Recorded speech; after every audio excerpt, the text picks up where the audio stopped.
Hi there, friends. Welcome to the No Small Stories podcast, where we explore paths less traveled with creatives and entrepreneurs from all walks of life and in all stages of their journey. No matter how small you start, your story is always a big deal to us. So let's dive into today's episode and meet our guest. Well, thank you everyone for joining us for another episode of the No Small Stories podcast. I'm Haleigh here with my brother John, and we have Gypsy Jewels here, a treasure hunter, metal detectorist, and a podcaster author. You wear so many hats, including the beautiful one you've got on today. Oh, well, thank you. I appreciate it. We're so happy you could join us today. So we're just going to jump right in. Tell us about being a treasure hunter. How did you become a treasure hunter like Indiana Jones? I love it already. So I guess it started when I was younger, born and raised in Texas, as you can tell by, I'm sure, by the accent. But I love it. Thank you. So when I was younger, I used to love, always being outdoors and just a different type of treasure hunt, I guess, searching for rocks, fossils. My dad would take us fossil hunting. We used to go even down the alleys, looking for treasures that were thrown away, like dump digging or dump diving, all types, and I guess at an early age, it was just always inbred in me. I don't know. I can even found out recently that by a family member, my cousin, my uncle had a metal detector, and he said he took me apparently when I was about 5 or 6 years old across the way from their property where an old home site used to be, and let me use a metal detector. And you were starting young, even though you didn't remember it. Even though I don't even really remember it. And so I've been told that I ended up finding a pair of old spectacles, and that I was so excited, and I was running down the lane yelling and screaming, "Look what I found, look what I found." And maybe somewhere in my subconscious mind, it just stuck. And that it was just know. so fun to find a treasure, and Yep. They weren't even your prescription, right? You couldn't even use Not them. even, I couldn't even use them. They're probably pretty, just most of the time, a lot of the stuff, it depends on what you dig up. You find stuff that can be in pristine shape, and you can hardly believe it's been in the ground for over 100, 200 plus years sometimes. And then other things you find is, falling apart. You try to preserve it the best you can. But I think that's kind of where it began. Then later, 25 years ago, a little over 25 years ago, I was visiting Galveston Island and, beach here in Texas. And there was a couple walking up from the beach, and they had a metal detector in their hand. And when I saw them, I was like, "Hey, did you find anything?" And they're like, pull out all their goodies out of their bag, and they start showing me coins and a ring. And I think it was there was a pendant that they had found. And I was just like mesmerized. And I decided right there and then, I said, I'm getting me a metal detector. And about 2 to 3 weeks later, I bought my first metal detector. What was the first thing you found with your first metal detector? Do you remember? First thing, I think, was actually a penny. There you go. Perfect. On the beach. I took it right after I got it. I headed straight to the beach, to Galveston, because I guess that's what I related to, And I remember I found several pennies, a quarter, a key, and of course your normal trash that you always dig up. And go ahead. What's some normal trash, would you say that is? So normal trash would be all the modern fun stuff that you find, like pool tabs, pop tops, bottle caps, plus these days there's, of course, your aluminum cans. People litter all kinds of stuff on the beaches and parks. So if you're hunting local parks, that's where most people generally start out when they're learning to metal detect. Mm-hmm. And then you kind of go through a graduation. You have some that'll dive in and, you know, they're going straight for the big treasures, you know, let's go for the gusto. Yeah. But most people that start out, you know, you start out finding coins and jewelry.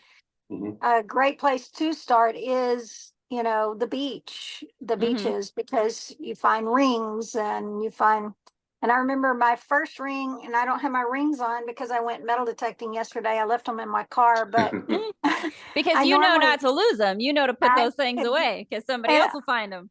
100%. So I wear one of my rings. I wish I had it on my hand. It's a big silver ring that I found on the beach in Galveston. One of my first rings I found on the beach. My very first ring, actually, I found, and we had one of those driveways that circles around, like a circle driveway out in the country. And I was bored one day and I went and got my detector and I was just playing with it in the gravel driveway. And I get this, so I looked down and I could see part of something sticking out. So I popped it out and it was a little silver ring with a turquoise stone in it. I love it. That was my very That's first cool. ring. My very that's really first. fun. Yeah. So well, those are the, go ahead. I was gonna. Oh no, we were. That's kind of a segue into the next question we were going to ask. Like, what is some of the most valuable things that you found, and what was the most surprising in value? Like something you found and you just thought was worth nothing, and it was worth all that. Right. Well, I would say probably, and it's funny because a lot of people do this because they want to find the most valuable thing. You know, they want to find something to cash in on, like jewelry is one of the most lucrative. When you hunt beaches and stuff, I found a men's platinum wedding band with 7 diamonds in it. So that was probably the most expensive item I found. I've also, one of my most favorite finds is an Eagle Officer belt buckle that I found. And generally those are worth, you know, about $1,000. It really depends on the kind of condition it's in and stuff like that. So those are generally range from like $750 to, you know, $1,200 to $3,000, just depending on what kind of rarity it is. So it's hard to say with value because I don't sell a lot of my finds. And what generally comes into play, are you going to sell it on auction? Are you going to take it to a pawn shop? Are you going to take it to a jeweler? And so like if you take something to a pawn shop, I remember I was ready to cash in some of my rings that I found, and you take it to a pawn shop and they're going to give you penny, you know, not even, they're going to weigh it as in, you know, what is gold or silver worth at that time. They're not even going to take into consideration usually unless it's a diamond, you know. So a lot of times you're better off selling some of that stuff if you're wanting to sell it like on eBay or to just personally selling it, if you know what I mean. So, well, I guess we could ask, like, I guess we could say it in a different way. Like, what is the most meaningful thing you found, like, to your profession? Because you guys got to have bragging, right? Somewhere, you know. Yeah, there you go. So it's like, what's the most meaningful thing you've ever found to you? Let's do go for that it. as You're value. good. Yeah. You're fine. Meaningful. You know, that's hard to say too, because every time I go out, if I find something of historical value, I would say, like just yesterday, for instance, I hunted at a World War II fort, and it was mainly a training ground for the World War II people, you know, after they would go and they would train at this fort, and then they would be sent out to their different locations.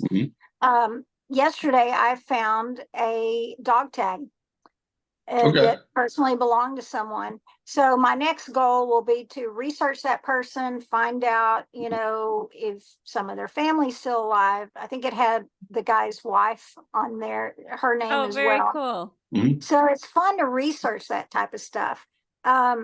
Because you get to learn somebody's story and what goes along with the thing that you just found. 100%.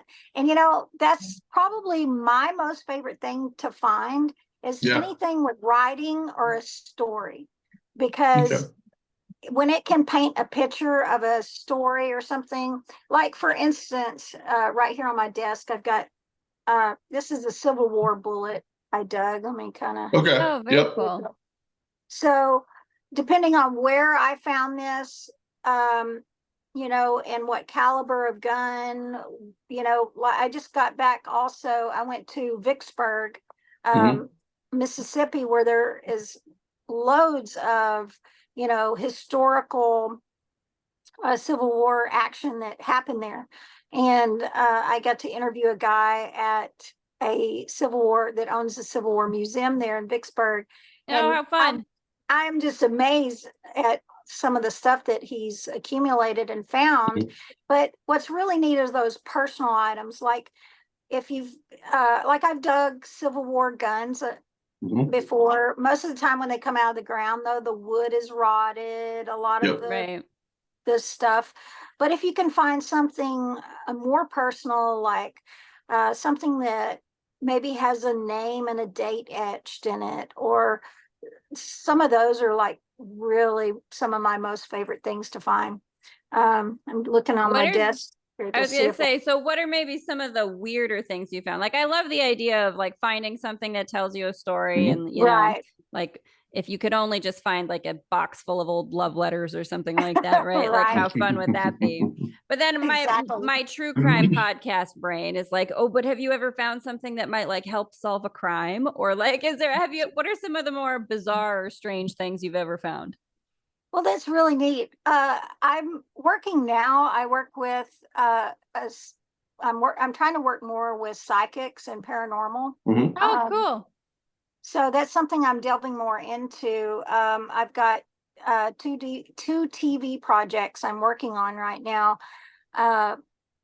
One in particular, what we're doing is it's called ghost detectors, and what we're doing is there's a paranormal team that does the paranormal, investigation, but I'm metal detecting the property. And so when I metal detect the property, what I'm looking for is anything that connects with history, but also might connect with all the paranormal activity they're having on the property, or personally connect to someone that lived on that property or dwelt on that property, anything like that. I love that. Putting together like, haunted item stories or whatever. And, is there truth to it? Can you find the little artifacts that are pieces of that story that fit? Exactly. And then also, depending on the psychic's ability, sometimes they can use, I forget what it's called. I'm sure y'all know what it's called. My brain won't let me think of it. But let's say you have this object and they can touch it. And well, everything is energy. So let's say just like a channeling or kind of reading or a reading or anything. And then also they're using these items for trigger objects as well in their investigation. So that's one thing. I'm also working with a psychic that does map dowsing. And map dowsing, can you explain a little? So are y'all familiar? I know like dowsing rods and divination tools and things like that. Right. So and with this particular psychic, what she does, and if you can look up on YouTube, map dowsing, and you'll get all different types of ways to do it. There's some people that will actually touch a map and then they'll hold a dowsing rod in their hand. And then they'll move their finger and they'll ask questions, and then it'll do certain things when they pinpoint something on the map. That's one way. Another way, like the way that my psychic friend does, she will first she'll, ask her spirits guides to guide her, blah, blah, blah, blah. And then she will take the map. If we're looking for a specific treasure, or we have an idea that it might be on a property, or she's also helped find bodies. That's another story you were asking about. Yeah, that's cold cases, cold cases and stuff like that. I've actually helped work on some unsolved mysteries, stuff like that. So, are they things you're allowed to tell us stories about, or is there? the only thing there is an unsolved, which is quite interesting. Not far from here, where I live right now in Texas, back in, I think it was the 90s, there was a murder downtown, and the young girl worked at like at an old video store. Shows you Okay, I know. Don't worry about it. I know. We date ourselves all the time. It's okay. I'm getting old up there. But No. Things just move faster than they used to. That's all. We're not getting old. Things are just moving faster. That's it. I agree. There you go. So, anyway, I remember when I was younger, listening, hearing about this case and this murder case, and that she went missing and it never was solved.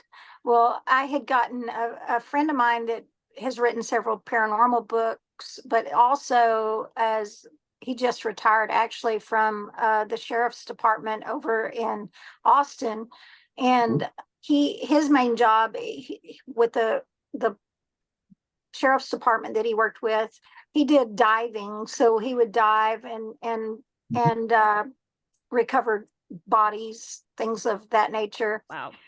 And but he had gotten a call about a cold case, this particular cold case, and I was heading into town to go meet up with a friend to go metal detecting, and I get this text from him. He says, "Hey, what are you doing today?" And I said, "I'm about to go metal detecting." He says, "Where are you at?" And I said, "Well, I'm over here in Gilmer, Texas." That's a big hint if you want to look it up. You'll find it. Do a little bit of Google sleuthing. Yeah. So I get that text, and I said, "Well, I just drove up in Gilmer, Texas." And he said, "Hey, can you meet us? We're working on this cold case." And so I ended up showing up, and we immediately, they already had a psychic there that had gotten some stuff, but I called up my psychic. All I did was I gave her the address. Immediately, what she was telling me when I arrived, she said, "I'm seeing bricks. I'm seeing like a pile of bricks." And I was directly standing right in front of this big pile of bricks where they had already started digging and excavating, because they thought they had gotten an eyewitness tip that her body was buried there. But long story short, I did a little metal detecting. I worked with my psychic to guide me to some areas to search. The problem is my friend, the psychic friend, told me that her body had been probably dug up by scattered by scavenger animals and stuff. And so she said if we would have kept searching in that one place, which I'd like to go back there, we would probably find some teeth, maybe some bones. And she was telling us some of the areas, but it was so weird to follow her, guidance. But what an exciting adventure you get to be on, that she's correct about that, and you get to find pieces of the puzzle and put things together. Like, that is just a thrill. That's a thrill ride right there. It really is. And, that's what's so nice about what I do now, because I do this full time. I've been on a few TV shows and working on some TV shows right now. And one is the paranormal one I'm talking about, but there's also one that I'll be working on next month. I'll be driving down to South Texas. I can't give like an exact location, but there's 3 shipwrecks there. Very fun. Oh, I love that. That's exciting. But let me tell you a little, since y'all are kind of into the, anything paranormal, UFO, anything weird, bring me the weird. I'm for it. I just love a good story. Yeah, we do. We love a good story. Let me give you a little tidbit. So my friend that owns this property that we're going to be filming on, we do know that we've located 3 ships. One we think is actually one of Lafitte's ships. Another we think is LaSalle, one of LaSalle's ships. Not sure what the other one is. This is on someone's property? It's actually backed up to a river that empties into the Gulf. Oh. And they would navigate up in here, and they would do certain things that they, we do know there was slave trade. We know there was all kinds of Yeah. things going. So just a tidbit of things, and if not just Lafitte's name is attached, but we're talking the whole, a lot of, are y'all familiar with Tartarian, anything? I don't know if I am, but I'd love to. It's a Yeah. rabbit hole I'd be happy to go down. Let's Well, hear it. I'll send y'all some info on that. Oh, We'll dude, see Okay. that. that's exciting. I would love it. So in other words, from what what I understand is the more research and the more things I metal detect and dig up. For instance, I dug a Roman coin in Florida. Then weeks later, there was another metal detectorist that dug some more, did some research, and then I found out there was a Roman ship off Mhm. the coast of. That's so cool. So what I'm saying is our history books are not. They're not accurate. They're not accurate. It doesn't jive with what we've been taught. Right. So, There's more information and evidence to be found, and the water, I think, is the place to find it too. Like it's 100%. So one of the ships, when he discovered one of the ships, he was doing some work backhoe and he was going to build something there on the edge of the river there, on his property, and he hit some stuff and he started digging up all kinds of bones. mhm. Okay. So one of the bones there is humanoid or human, but of a giant origin, I will Oh, say. I love those stories. Okay.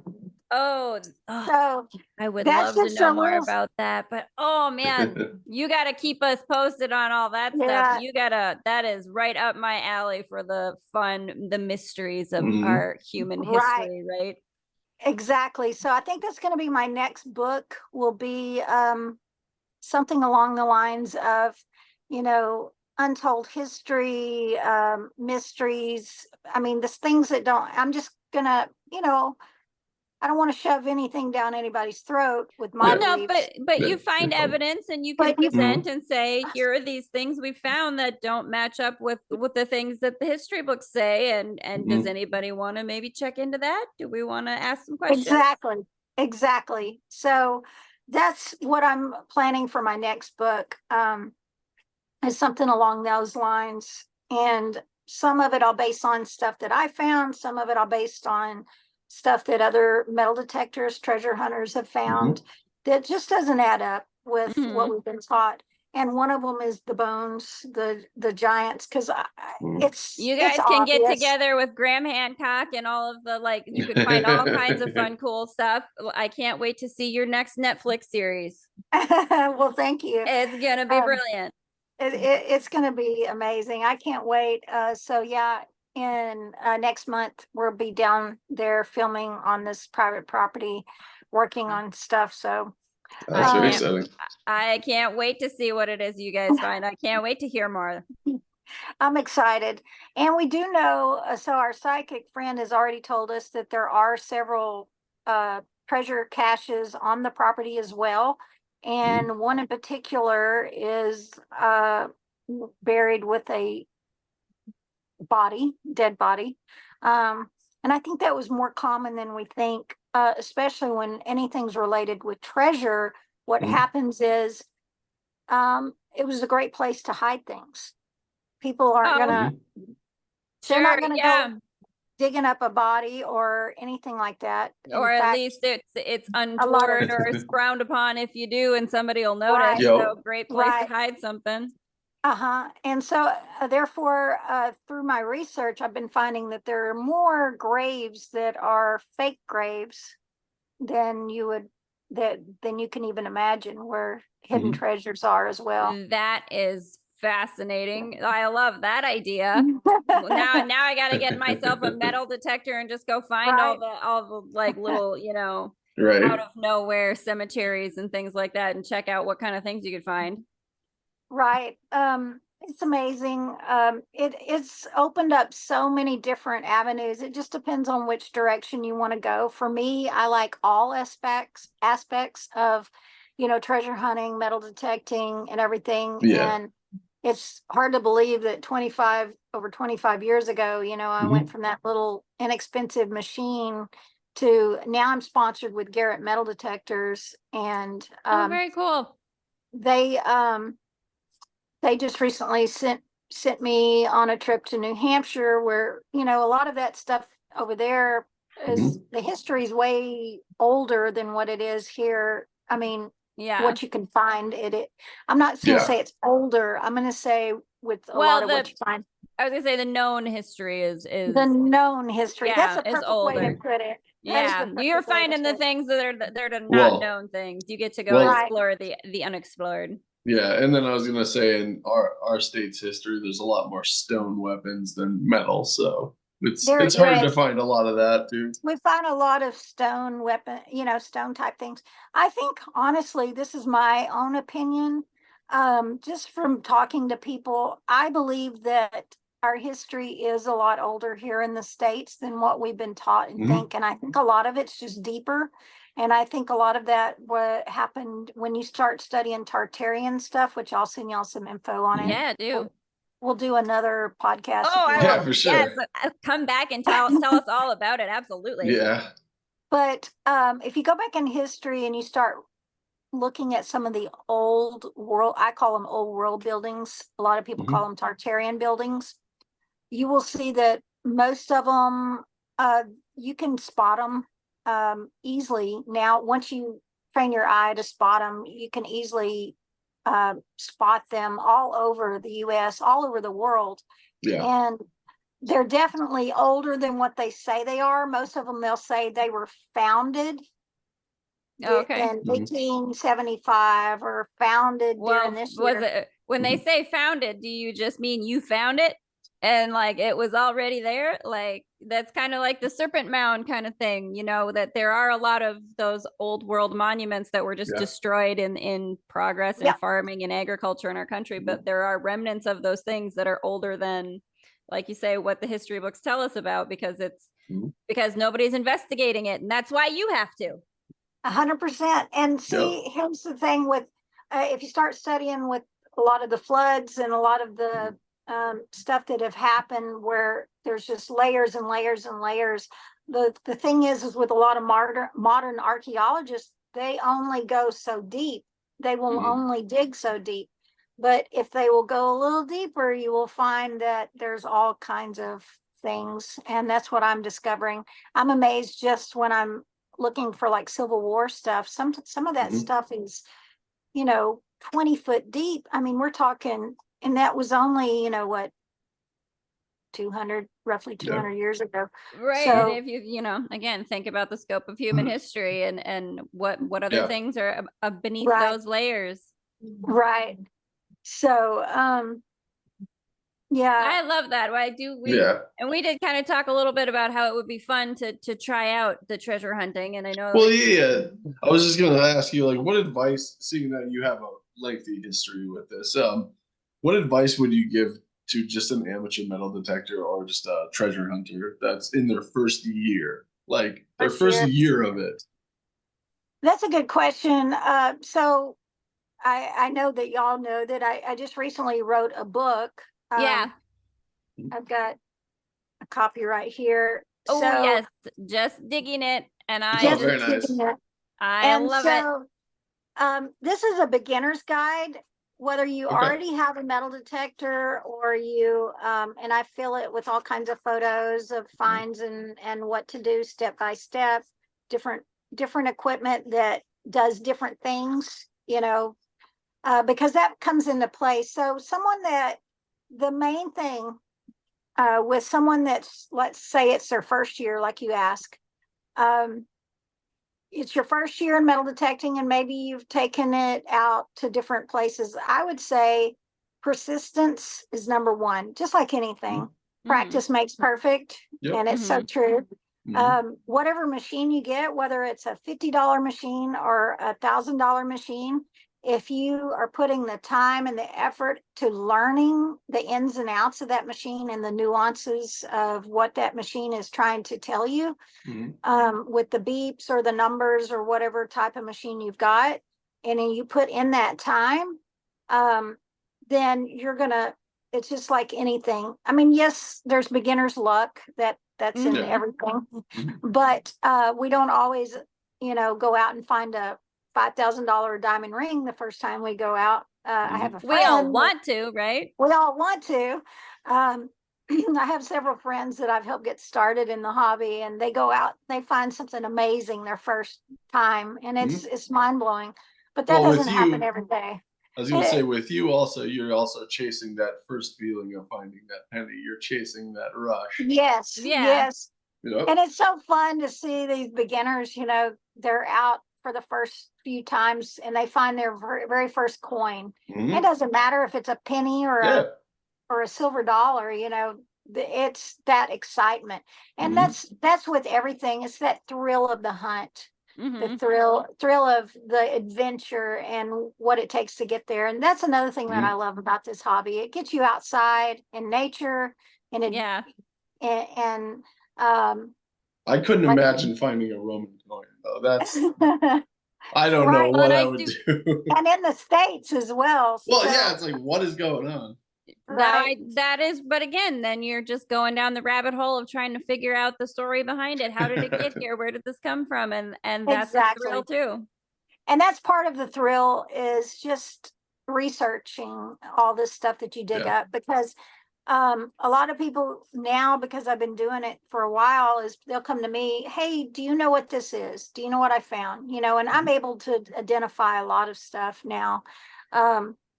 But at the same time, I'm continually learning, and I'm learning new things about history as well as I go along, because every time you dig something up, and if you don't recognize it or you've never dug it before, then you're learning something new when you start researching and stuff. So another fascinating thing about this hobby right there. I do love it. So when I was watching, I did love one of your videos where you are just full on walking in the river in your clothes. I applaud you for that. Because I was like, that is me. I would get right in that river in my clothes looking for stuff.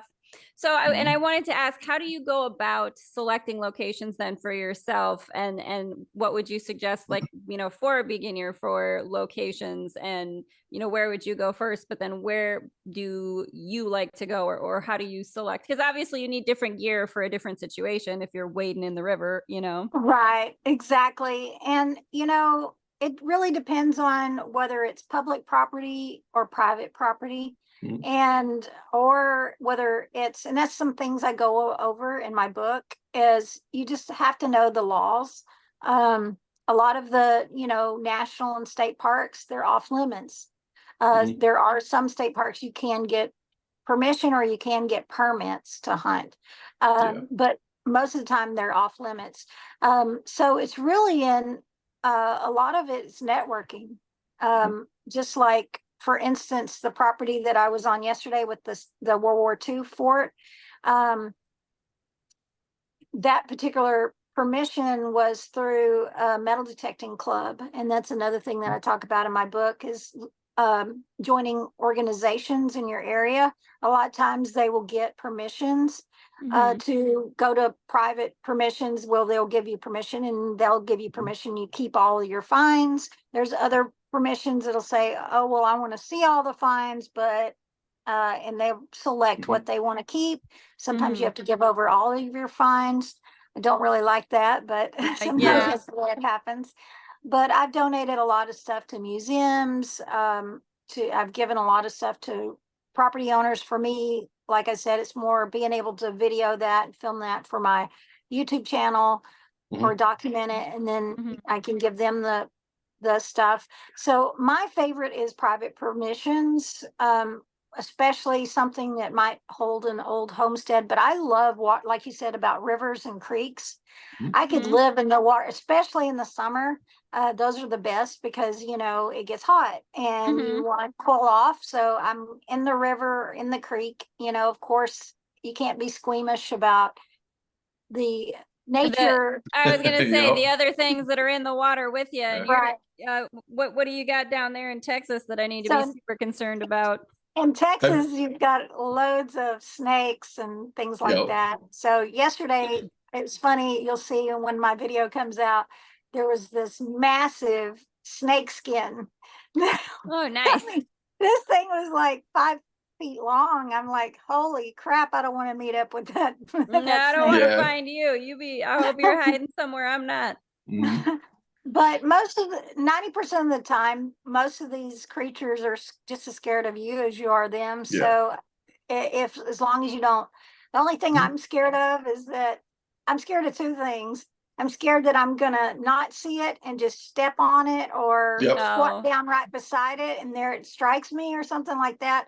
Or I'm scared that I've had lots of friends that have happened upon when you're out in nature dead bodies. I don't really want to have to go through that because I've heard it's pretty horrific. Yeah. But well, but um that's Yeah.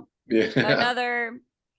If for as awful as it might be, you're still finding something that somebody you're wants to know helping. about it. Yeah. You're True, helping. true, You're helping to true. find something that somebody wanted found. So, Right, true. So either way, I just don't want to be there alone. Somebody yeah, Yeah. better be with me. you're right. No, for sure. Have you I just, have you done any digs in the Dakotas no, I haven't. or Minnesota maybe? I know there's a big thing hanging over Minnesota that a lot of people there's evidence that the Vikings came in through the Great Lakes and all this stuff, but some people deny it or whatever, but there's finding like artifacts like stuff like that around Minnesota. So I'm just curious up north, I guess. What have you I've been so, and that's funny that you mentioned that. So Mhm. when I was on Beyond Oak Island, Mhm. um Mhm. Marty and Rick from the Curse of Oak Island. Mhm. Well, after I was on that last episode, Marty and his business hired me to go to Michigan. And up in Yeah. Michigan, there are a lot of copper mines. And I was looking for what we call float copper, which is Okay. raw copper. Mhm. And anyway, long story short, a lot of people that live up in that area, they find these they our history books will say they're just Native American spear points that are made out of these Mhm. copper tools or copper tools and things like that. But I think they're older. I think that it's a lot like along the lines of what you were saying. I think it's a lot of it is been purposely misled for us Mhm. to think our history here is not as old. And I think some of that is way Mhm. older.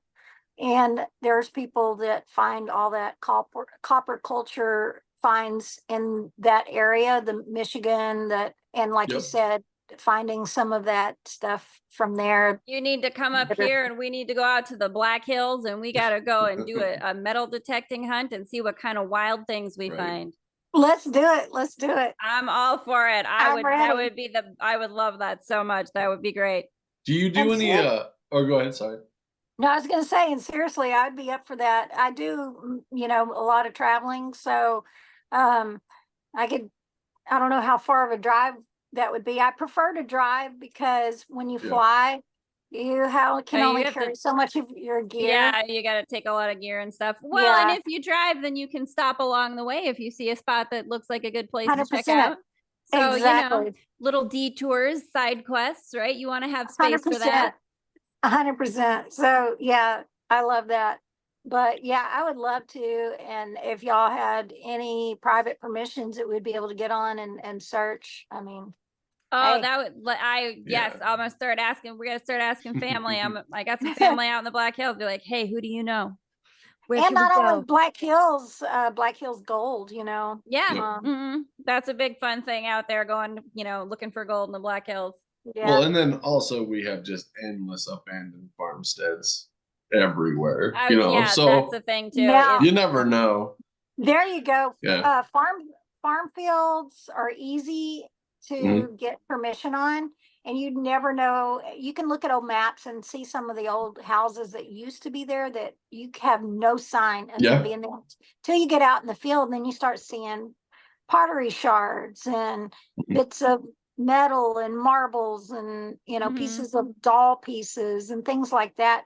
And those are really fun. I found some of my favorite things just out in those farm fields, and those are Yeah. easy to get permission because a lot of times if they've already yielded their crop, and it's just Yep. sitting there Yeah. They out just there in tilled it between. up and yep. Yeah. Well, that's the Make nice thing room about spread North. stuff. Yeah, that's the nice thing about North Dakota too, is people usually don't tear those houses down, so you know exactly where the Where farmstead the was, house. and then so Oh, that'll help a lot too. that does, because the problem with a lot of these farm fields where the house isn't existing anymore, they fall down, they get abandoned, they burn, whatever, and all of those nails and stuff are sitting on top of Yeah. all that good stuff, and it gets Mhm. scattered with the plowing and stuff. So but that helps. If it's still standing, you don't have as much of that. So that would Yeah. even be Yes. better. Yeah. I was talking to We Haleigh got a before lot this. of those. Yeah, I was talking to Yeah. Haleigh before this about like wanding basically fence lines, how frustrating that must be, because it's just you're just probably just digging up nail after nail after nail, because when they're replacing a fence, sometimes they just ditch the nail. Right. So And that's something you learn a lot. I prefer not to dig up the nails if possible, even though the name of my YouTube channel is called Zero Discrimination. And when you start metal detecting, you learn that if you discriminate out too much of your iron, which is like your nails, things like that, you will eliminate some of the good stuff. Because what happens is, if there is a nail, let's say this is a nail, and then there's a silver coin or a gold coin underneath that, and you've discriminated out that nail, it'll actually most of the time discriminate out the good stuff too, deeper. So, it's interesting that, a lot of beginners will make that mistake. Yeah. Well, I was gonna say, it's kind of like having to kiss a lot of frogs before you find Prince Charming. Yeah. Sometimes you got to dig up a bunch of nails before you find a gold coin, right? Well, it's a coin toss every time you do it. We call it in the metal detecting world, we call it taking out the trash. So sometimes you just have to take out a lot of trash before you find the treasure. But sometimes that's just how it goes, but that's part of the journey, right? It is. At least you get to be outside in the fresh air and hanging out in nature while you do it. Right? 100%. I love it. So like, being from the Dakotas, we have a wrap-up question that we have. Like, okay. So we like to ask, what is your Mount Rushmore top dream dig sites that you haven't been to yet?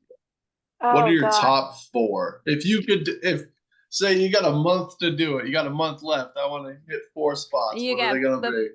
Where must you go? Where must you treasure hunt? Anywhere in the world. Well, number one, I want to detect some of those castle spots, some of those massive castles over in the UK. I would love to hit all of them, honestly. Let's go on a trip. How do we start that TV show? We want to go with Gypsy Jewels and check out all the castles. We've got ancestry in Germany. Let's hit there first. There you go. So Germany, I have been to Germany, and I've been to the Netherlands. Garrett sent me this last year to the Netherlands, and then I got to go over to Germany. And I really want to go to some of those places where the history, like you can find Saxon, something really, really old, is, compared to what most of what we can find here. But let me think about that. A lot of people say the White House lawn. Yeah, maybe go find. I mean, who knows what you're gonna find there? Yeah, I'm telling. But let's see. So I'd say the castles. I would love to go to China, honestly. Some of those ancient sites. Can you imagine Stonehenge? Yeah. China, around the Great Wall of China. Can you imagine?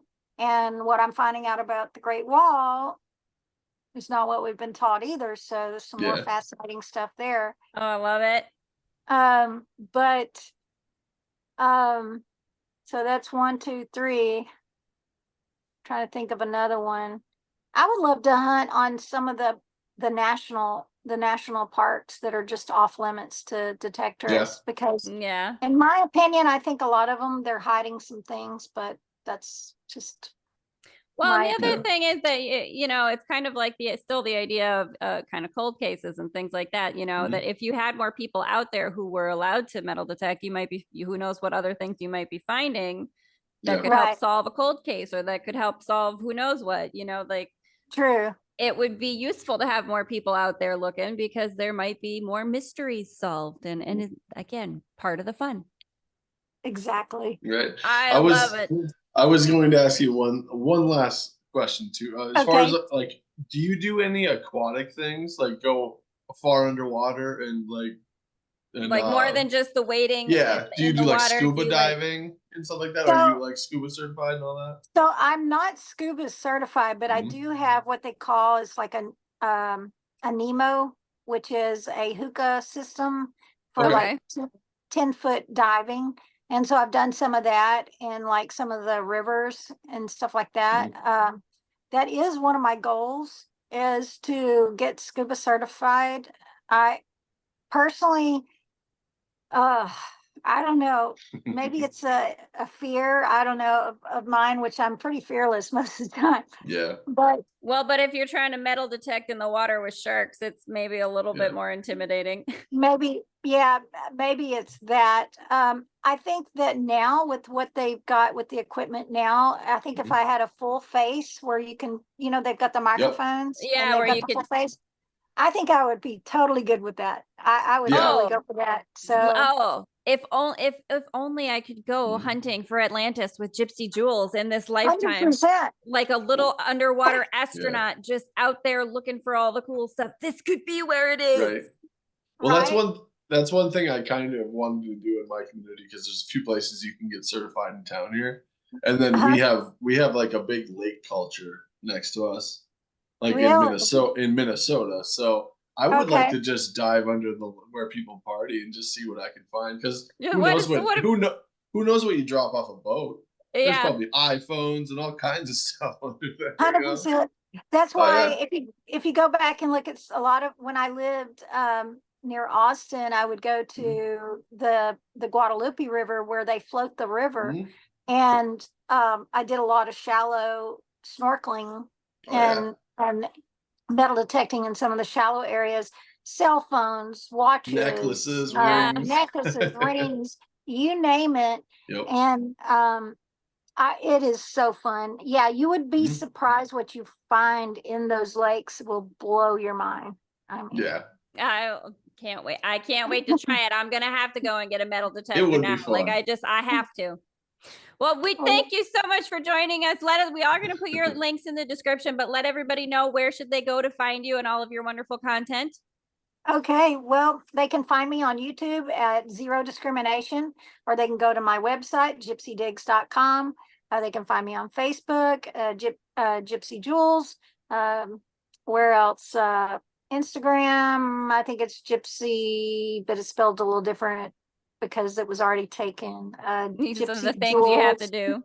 _ yeah, something like that. And I did see too that you have an event that's coming up in November that folks can go to I gypsydigs.com, right? Oh yeah, do. Yeah, they can go to gypsydigs.com in November 1st, 2nd, and 3rd. I'm having an event here in East Texas. It's going to be amazing. You will need to bring your own metal detector, but we're bearing all kinds of caches full of silver, all kinds of wonderful coins. It's going to be a blast. I hosted one last year and it was very successful. It should double, triple this year, I think. If anybody can make it, go to gypsydigs.com to my event page to sign up and get a ticket. And would love to see you there. I love awesome. it. I think that's so fun. The best kind of Easter egg hunt there ever could be, going to find real treasure. It truly is. It's better than an Easter egg hunt, I tell you. It's I would cut a hole in your pocket and get that Roman coin. John's looking for that old Roman stuff. Oh, He wants that history. I'd John's be coming back to the Dakotas with this guy. I love it. I love it. love it. I, Well, there will be, I think there's going to be some Roman coins for prizes as well as some other Oh wow, amazing stuff. So Johnny boy, cool. we gotta head to Texas in gotta November. head to For sure. Texas. We just I'll, have Gotta, to. let's got get our to. bindles ready and start jumping trains. Yep. Here we go. We're coming. There you go. Tie up our little, on the metal detectors. Yep. You got There your you little go. bit. Just Yep. put your little bag on the end of the metal detector, and there you Yeah. And go. we'll Your just be hobo. hitchhiking. That's right. Hitchhiking our way down. Don't forget your Right. harmonicas. I Oh have a yeah, there you go. have a harmonica. I'm all Do set. you? We're ready. You're I ready. do. We're ready to go. Perfect. Come to Texas then. There One we other go. thing I'll mention is they can Yes. find my book. They can find my book on Amazon. It's called Just Digging It, A Beginner's Guide to Metal Detecting, and some great tips in there of if you haven't purchased a metal detector, to kind of help guide you on which one might suit you, as well as they can contact me. And I also sell metal detectors. I sell all brands, even though I'm sponsored by Garrett, sell all brands, and I've used all brands, so I can help them with that as well. But on Amazon, they can purchase the book, as well as I think I've got some autographed copies on the Garrett Direct website available as well. Awesome. We will link all of that below for everyone to check you out. Thank you so much, Gypsy Jewels, So for welcome. joining us. This has been so much fun, and we would love to have you back again for more stories because, oh man, I feel like you got a lot of them. I do. Well, thank y'all for having me. I appreciate thank you you. having me on.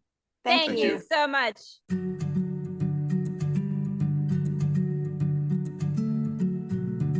Hi again, friends. Thanks again for joining us for this episode of the No Small Stories podcast. Do check out the links below in the description so you can find more information on this episode's guest.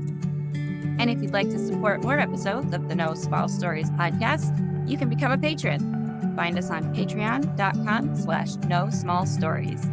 Do also follow us on Instagram at No Small Stories Podcast.